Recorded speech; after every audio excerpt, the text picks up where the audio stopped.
తణుకు పట్టణం 14వ వార్డులో ఇంటింటికి ప్రచార కార్యక్రమంలో భాగంగా ప్రతి ఒక్కరిని కూడా కలిసి మే 13 జరిగేటువంటి ఎన్నికల్లో తెలుగుదేశం భారతీయ జనతా పార్టీ అభ్యర్థులుగా ఉన్నటువంటి నాకు శ్రీనివాస్ వర్మ గారిని బలపరచాల్సిందిగా ప్రతి ఒక్కరిని కూడా కోర్చడం జరిగింది.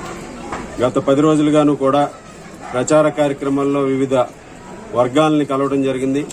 ఈరోజు 14వ వార్డులో ఇక్కడ స్థానిక నాయకుల ఆధ్వర్యంలో పెద్ద ఎత్తున స్వాగతం పలికి ఎంతో ఉత్సాహమైనటువంటి వాతావరణంలో ప్రచార జోరు ఊపందుకున్నటువంటి పరిస్థితిని మనందరం కూడా చూడొచ్చు. అదేవిధంగా ఈరోజు చంద్రబాబు నాయుడు గారు, పవన్ కళ్యాణ్ గారు, మోడీ గారు ఈరోజు ఉమ్మడి మేనిఫెస్టోను కూడా మనకు రిలీజ్ చేయడం జరిగింది. వైఎస్ఆర్ కాంగ్రెస్ పార్టీ రిలీజ్ చేసిన మేనిఫెస్టో పేలవంగా ఉంటే తెలుగుదేశం, జనసేన ఉమ్మడి మేనిఫెస్టో, బీజేపీ ఉమ్మడి మేనిఫెస్టో ఈరోజు ప్రజల గుండెల్లోకి, అదేవిధంగా ప్రతి ఇంట్లోకి కూడా ఈరోజు దూసుకు వెళ్లిందని సందర్భంగా తెలియజేస్తున్నా. తెలుగుదేశం ఉమ్మడి మేనిఫెస్టో ప్రతి ఒక్క ఇంటికి కూడా చేరువైపోయింది.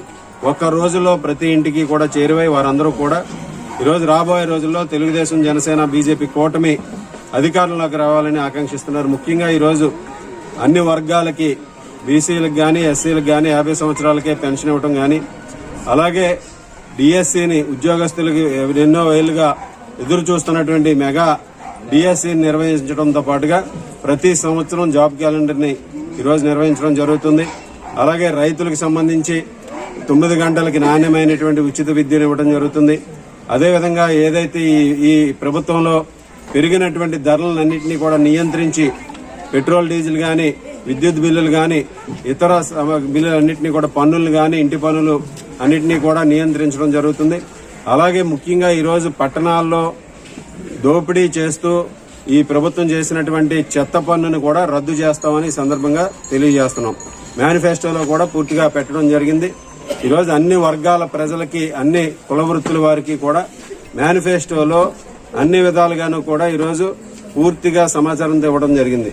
ముఖ్యంగా కాపు కార్పొరేషన్ ద్వారా దాదాపు 15,000 కోట్ల రూపాయలు, సంవత్సరానికి 3,000 కోట్ల రూపాయలు కాపు కార్పొరేషన్ కి నిధులు కేటాయించి కాపుల అభ్యున్నతికి ఈరోజు ఖర్చు పెట్టే విధంగా కూడా ఇవ్వడం జరిగింది. అదేవిధంగా కాపు భవనాలను నిర్మించడంతో పాటుగా ఈరోజు ప్రతి గ్రామంలోనూ కాపు భవనాలు నిర్మిస్తామని సందర్భంగా తెలియజేసుకుంటున్నాం.